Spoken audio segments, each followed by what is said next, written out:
subira inyuma usura amateka yaho wavukiye, subira inyuma usura amateka ya bwa buriri wararagaho.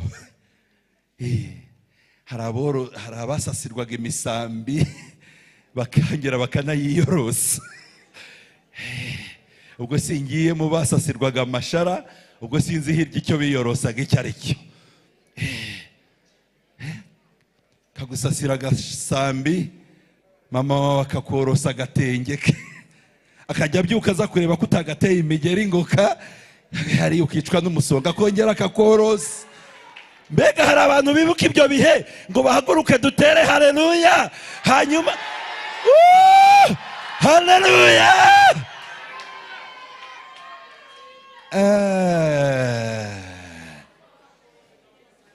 Ugakaraba, ukajya ku mugezi ugakaraba, ugakaraba isabune, ya sabune ukongera ukanayisiga igahinduka amavuta.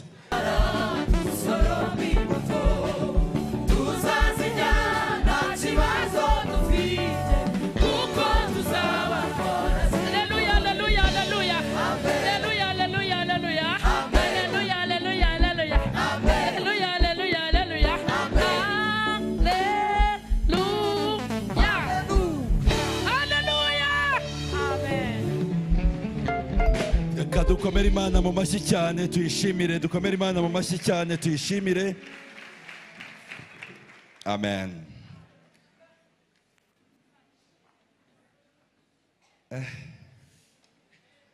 Ni hatari sana. Ibiri hano mu Gatenga ni hatari sana. Haleluya, haleluya, haleluya. Torero, haleluya, haleluya, haleluya. Amen. Turashimira Imana cyane duhaye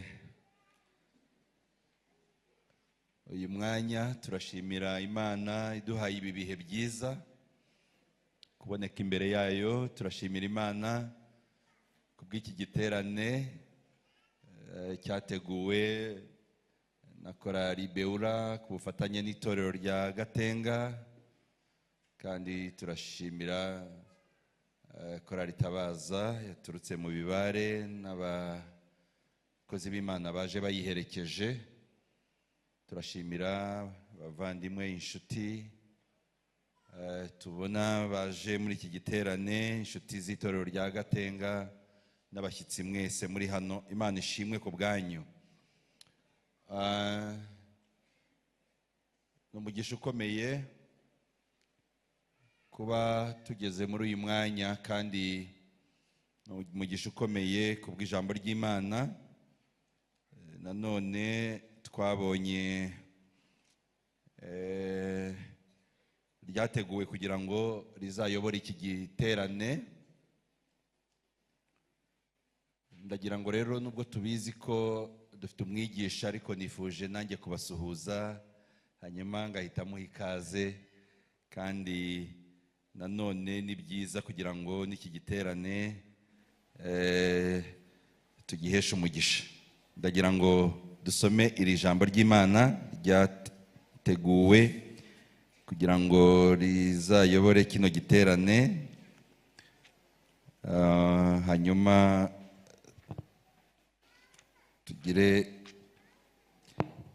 tuze no guha umwanya umwigisha. Ni Zaburi 143, Zaburi 143 umurongo wa 5 kugeza ku wa 6 haranditse ngo nibutse iminsi ya kera, nibwira ibyo wakoze byose, ntekereza umurimo w'intoki zawe, nkuramburira amaboko, umutima wanjye ukugirira inyota nk'igihugu kiruhijwe n'amapfa.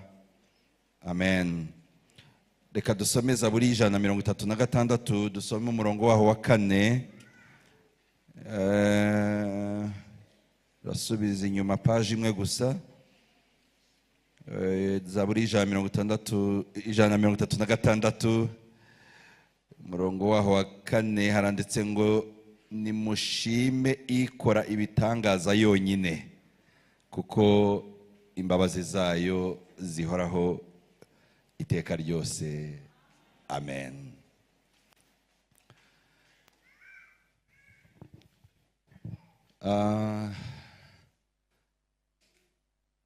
Mu gitondo sinashoboye kuza kubana namwe kubera ko nari mu itorero rya Karugira, niho nateraniye.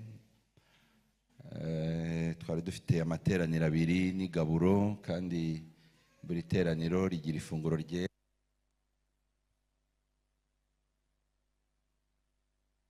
abiri, dukora n'ifunguro ryera inshuro ebyiri. Ariko umutima wari uri hano nanone mvuga ngo turabisoza ryari kugira ngo tuze tubane namwe, twakira abashyitsi bacu. Korali Tabaza mperuka mu Bibare, hariyo na Korali Jehova Jire, twaje mu giterane mwari mwateguye. Numvaga mbakumbuye, rero mfite rwose inyota yo kongera kubabona, kandi twaguwe neza ku bwanyu. Imana ishimwe. Abaraha bose bamfashe tubashimire, dushimire n'Imana.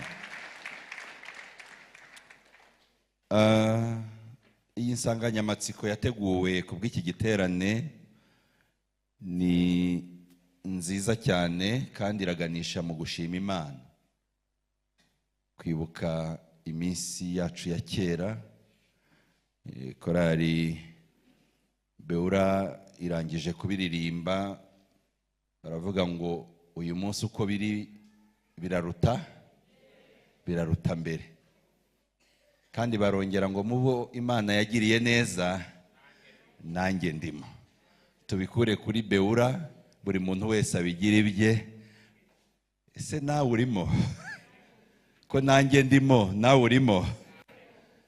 Ntabwo muriho mwikiriza. Ko jyewe ndimo, nawe urimo? Nukuri mubo yagiriye neza nanjye ndimo, kandi nawe nurambura amaso neza urasanga uko biri uyu munsi biruta mbere na cyagihe.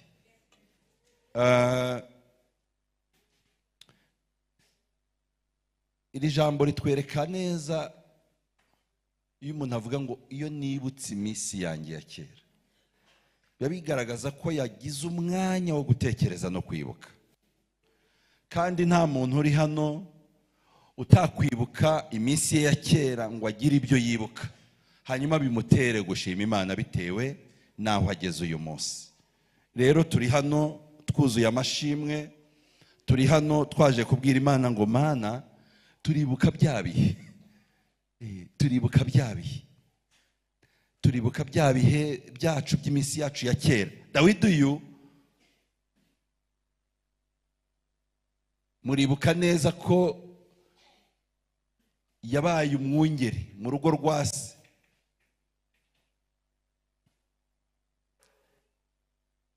Akajya aba mu ishyamba n'intama n'umukumbi, abiyo kugeza ku rwego ababyeyi batamwibuka ko ari mu bana babo.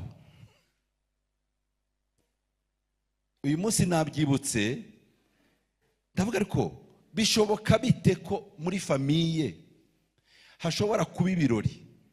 Mwumva urugero, urwego Dawidi yari agezeho. Iwabo mu rugo hari ibirori, hari buze kwimika umwami, umutambyi ari buze kwimika umwami.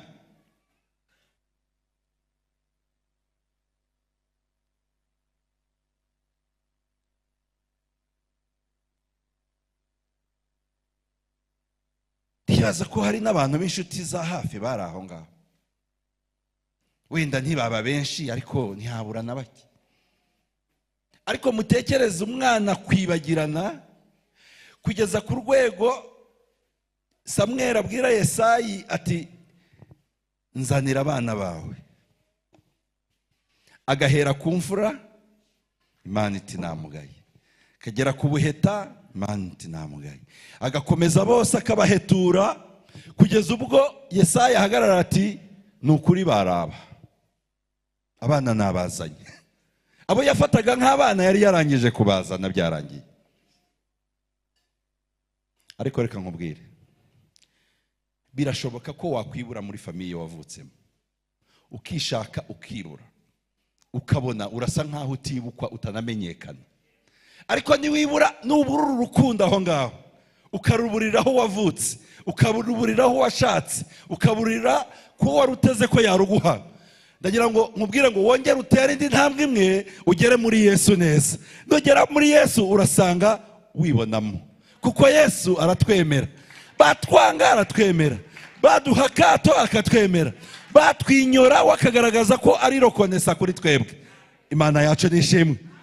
Haleluya.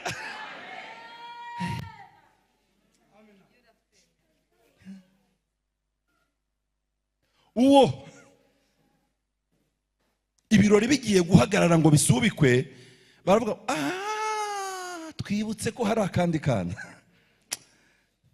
Nabo gusa byarangiye, twibutse ko hari akandi kana, hari akandi kana kabiyo mu ntama, kabiyo mu mukumbi. Nibakazane nako, bakazanye basanga niko kari gakenewe. Hari igihe ushobora kwibagirana, hari igihe ushobora kutitabwaho, ariko ari weho wari ukenewe mu maso y'Imana. Rero iyo minsi ya kera twagiye tuyinyuramo, abantu bagiye bayinyuramo, ukabona uri kuri yo, ukabona byaranze. Niko pasiteri yavuze ngo byari byaranze. Yanyeretse agafoto k'iwasengerwa, yari yambaye umupira kabisa, ntabwo yababeshye, yari afite na kado ayicigatiye atya, ariko umupira pasiteri reka ntabikuvugira, wawe ntongeraho ibyo utavuze, ariko nabibonye wabinyeretse. Iyo Mana inyuranye ibihe, ni byiza ko dufata umwanya nk'uyu nguyu tukibuka iminsi yacu ya kera. Uwo wariyo birangira abaye umwami, birangira abaye umwami, birangira abaye umwami. Rero umuntu wese afite kera hiwe, misi yawe ya kera wakwibuka. Iyo mu cyaro korali Jehova Jire bararirimbye baravuga ngo subira inyuma usura amateka yiwanyu, subira inyuma usura amateka y'umuryango wawe, subira inyuma usura amateka yaho wavukiye, subira inyuma usura amateka ya bwa buriri wararagaho. Hari abasasirwaga imisambi bakangera bakanayiyorosa. Ubwo singiye mu basasirwaga amashara, ubwo sinzi hirya icyo biyorosaga icyo ari cyo. Kagusasira agasambi, mama wawe akakorosa agatenge ke, akajya abyuka aza kureba ko utagateye imigeri ngoka, hari ukicwa n'umusonga akongera akakorosa. Mbega hari abantu bibuka ibyo bihe ngo bahaguruke dutere haleluya. Hanyuma haleluya.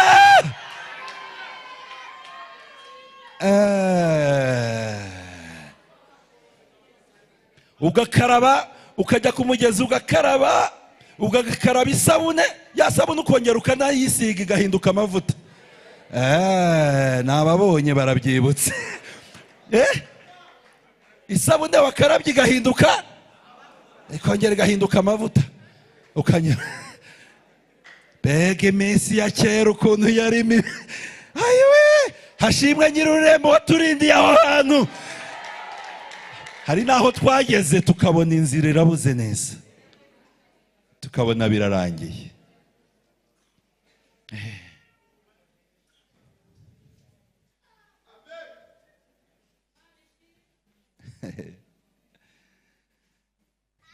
Nigeze kuva iwacu ngiye aho inka, ngiye kureba inka, ngenda n'igare, kandi hari inzira ebyiri zijyayo. Hanyuma numva nari ngiye mu nka, ndi bunagarura amata y'abana twagombaga kunywa nyine rugo. Noneho hari inzira ebyiri. Inzira ya mbere yari inzira iziguye izenguruka, hari umugezi, noneho kugira ngo nzagereyo bigasaba kuzenguruka ahantu hari iteme, hari kure. Ariko hakaba n'indi nzira ya bugufi, hari icyamba abantu bambukaga uruzi ukambuka n'amaguru. Ndagenda, mu kugenda nyura ya nzira iziguye, ariko mu kugaruka ndavuga ngo po, reka nyure iya hafi. Iya hafi rero byasabaga kwambuka umugezi, igare nkariterura, hanyuma nkambuka uwo mugezi ngahita mfata hakurya, byarebaga ari hafi ngahita ngera mu rugo. Hari mu kagoroba kenda gushyira aya masaha. Noneho ngeze hagati, amazi aba menshi, atangira kunsunika atya, nkumva aramanukana, ndebye hirya mbura umuntu, ndebye imbere ku cyamba aho twambukiraga mbura umuntu. Yewe kandi iyo ndenga nka metero 2 nari guhita ngwa mu ibenga ryari imbere aho ngaho, bikaba birangiye, nta n'uwari kuzaba ari inkuru. Ariko Mana, bavuze nyir'ururembo ukuntu hari ahantu twageze, nukuri uwo mugezi washoboraga kuntwara uwo munsi. Ngira amahirwe mbona ndawambutse. Nabyibutse ndi muri uru rusengero. Mana yarakoze. Nari umwana mutoya, ariko abana ba kera ababyeyi barabakoreshaga rwose ari mutoya, kandi imirimo ntacyo yadutwaye, ntiyatubujije gukora. Rero hashimwe Imana. Haleluya. Ese erega umuntu wese wajya iminsi yacu ya kera wakwibuka ibintu byinshi, ariko ahigejeje ikora turayishimiye. Uko biri kose uyu munsi biraruta mbere, kandi mubo yagiriye neza nanjye ndimo, nawe urimo. Mumfashe twongere tuyiramburira amaboko, nihabwe icyubahiro. Reka dusenga Imana. Dufite umwigisha, tumuhe ikaze atere intambwe yigire hafi aha ngaha. Nubwo hari aho twageze tukananirwa, ariko hashimwe Imana igenda itwongeramo imbaraga.